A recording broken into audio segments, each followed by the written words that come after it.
ये आकाशवाणी रायपुर है। छत्तीसगढ़ी समाचार बुलेटिन के संग स्मिता शर्मा के जय जोहार। अब सुनो आज के प्रमुख समाचार। रेल तथा सूचना प्रसारण मंत्री अश्विनी वैष्णव किहिन की खरसिया नया रायपुर परमालकसा रेल परियोजना छत्तीसगढ़ के रेल कनेक्टिविटी बर वरदान साबित होही। एकरले प्रदेश के 6 ठन जिला मन जुड़ही। दंतेवाड़ा और नारायणपुर जिला में आज 31 जन माओवादी मन आत्मसमर्पण करीन है और प्रदेश में कल 8 अप्रैल ले सुशासन तिहार के आयोजन करे जाही। अब समाचार विस्तार ले। रेल तथा सूचना प्रसारण मंत्री अश्विनी वैष्णव किहिन की खरसिया नया रायपुर परमालकसा रेल परियोजना छत्तीसगढ़ के रेल कनेक्टिविटी पर वरदान साबित हुई। आज नई दिल्ली के रेल भवन ले वीडियो कॉन्फ्रेंसिंग के माध्यम ले हुए प्रेस कॉन्फ्रेंस में रेल मंत्री किहिन की 8,700 करोड़ रुपया ले ज्यादा के लागत वाले परियोजना ले पूरा छत्तीसगढ़ ला एक छोर ले दूसर छोर तक कवरेज मिलही। ये परियोजना ओडिशा के सीमा ले महाराष्ट्र के सीमा तक रेल नेटवर्क के सुविधा दी। किहिन की खरसिया परमालकसा 5वां 6वां रेल लाइन नवा धमनी जैसन ही। रेल मंत्री किहिन की यह भारत के सबले बड़े रेल परियोजना मन में एक है। एकरले छत्तीसगढ़ के रायगढ़, जांजगीर चांपा, बिलासपुर, बलौदाबाजार, दुर्ग और राजनांदगांव जैसन जिला मन जुड़ही। ये प्रोजेक्ट में 615 किलोमीटर लंबा पटरी बिछी और 21 ठन रेलवे स्टेशन बनाए जाही। रेल मंत्री बताइन कि 278 किलोमीटर लंबा ये रूट बने के बाद 8 ले ज्यादा मेल और एक्सप्रेस गाड़ी के संचालन यहां करे जाही। ये रेल नेटवर्क के बनेले रेलवे करीबन 2,500 करोड़ रुपया के डीजल के बचत हुई। ए रेल लाइन में आगे राव घाट ले जगदलपुर के बीच रेल लाइन बिछाए बर डीपीआर बनाए के काम करीबन पूरा हो गए है। ए मौका में छत्तीसगढ़ के मुख्यमंत्री विष्णुदेव साय किहिन की प्रधानमंत्री नरेंद्र मोदी की अगुवाई में केंद्र सरकार रहाले छत्तीसगढ़ में रेलवे ले जुड़े हजारों करोड़ों रुपया के काम कराए जावत थे। दंतेवाड़ा जिला में आज 26 जन माओवादी मन आत्मसमर्पण करिन है। माओवादी मन पुलिस अधीक्षक गौरव राय के आगू आत्मसमर्पण करिन है। एकर अलावा नारायणपुर जिला में घलो 5 जन महिला माओवादी मन आत्मसमर्पण करिन है। ये सबो झन पर 1-1 लाख रुपया के इनाम रहिस। एमन परलकोट इलाका में सक्रिय रहिन। आत्मसमर्पण करैया माओवादी मन ला प्रोत्साहन राशि के रूप में 25-25 हजार रुपया के चेक देगिस। एकर अलावा एमन ला नक्सल पुनर्वास नीति में मिलैया सबो सुविधा दे जाही। यही बीच नारायणपुर जिला में आईडी विस्फोट में एक जन ग्रामीण के घायल हुए के खबर है। स्वास्थ्य और बेहतर स्वास्थ्य के बारे में जागरूकता बढ़ाए खातिर आज छत्तीसगढ़ संघरा देश भर में विश्व स्वास्थ्य दिवस मनाए जावत है। बछर विश्व स्वास्थ्य दिवस के विषय है स्वस्थ शुरुआत आशापूर्ण भविष्य।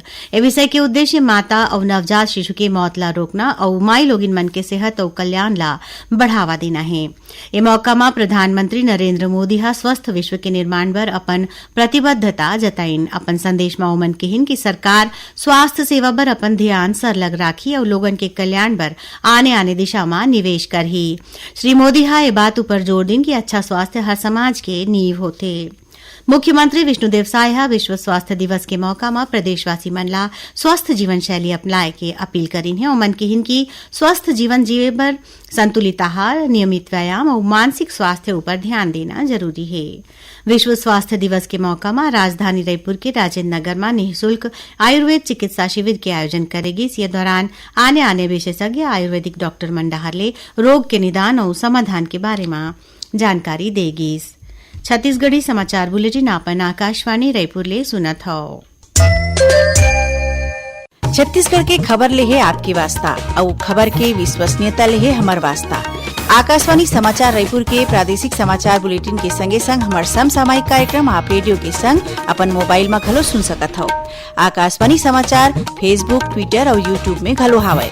हमार फेसबुक पेज हरे Chhattisgarh news on AIR, Twitter handle CGAIR news और हमार यूट्यूब चैनल हरे छत्तीसगढ़ AIR न्यूज। तो अब रेडियो के संगे संग आपके मोबाइल के माध्यम ले हम आप तक पहुंचत हन। छत्तीसगढ़ के हर खबर पर सुनत रहो आकाशवाणी समाचार। अब आगू बढ़बो बाचे समाचार कोती। केंद्रीय महिला और बाल विकास मंत्रालय कुपोषण ला दूर करे बर काली ले पोषण पखवाड़ा के 7वां संस्करण मनाही।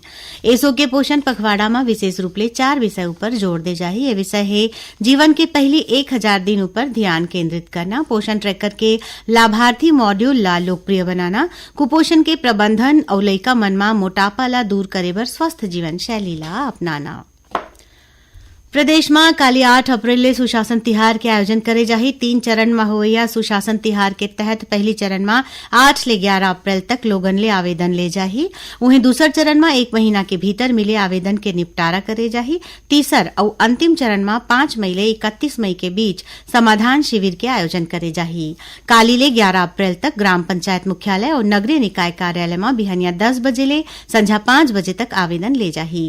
ये स्थल में समाधान पेटी राखे जाही जेकर ले लोगन अपन समस्या और शिकायत लिख के ओमा डाल सकें। समाधान पेटी की व्यवस्था जिला और विकास खंड मुख्यालय स्तर में करे जाही। ऑनलाइन आवेदन प्राप्त करे के व्यवस्था पोर्टल में घलो रही। हर एक आवेदन ला पोर्टल में पंजीकृत करके ऑनलाइन अपलोड करे जाही। संगे संग आवेदनकर्ता ला घलो पावती दे जाही। समाधान शिविर में मुख्यमंत्री संग्रह मंत्री सांसद विधायक और राज्य सरकार के अधिकारी मन घलो शामिल होही। ये दौरान आने आने विकास काम के योजना की प्रगति के निरीक्षण के संगे योजना ले लोगन ला मिलत फायदा के बारे में फीडबैक घलो ले जाही।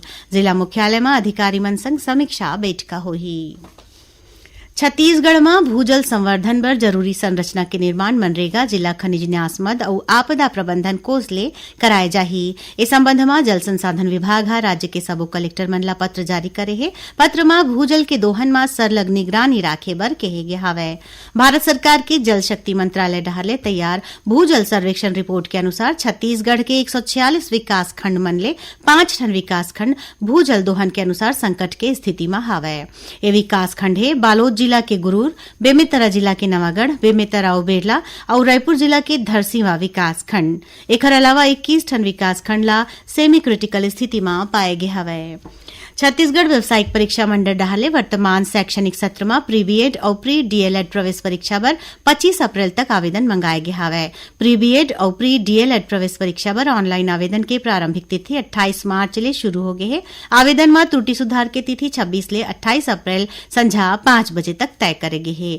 उन्हें शिक्षा के अधिकार अधिनियम आरटीई में प्रदेश के निजी स्कूल मन में प्रवेश के प्रक्रिया जारी है। एमा प्रथम चरण के ऑनलाइन आवेदन के तिथि ला 31 मार्च ले बढ़ा के 8 अप्रैल कर देगी है।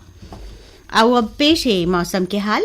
एक ठन पश्चिमी विक्षोभ के सेती प्रदेश के कुछ एक जगह में काली ले मौसम में बदलाव हो सकत है। मौसम विभाग के अनुसार काली 8 अप्रैल के रायपुर, बस्तर, दुर्ग और बिलासपुर संभाग के कुछ एक जिला में हल्का वर्षा होए के या गरज चमक के संग छींटा पड़े के संभावना है। एकर अलावा प्रदेश के कुछ एक जगह में वज्रपात होए के या अंधड़ चले के संभावना घलो जताए गे हवय। अब थोर कुन समाचार सार में।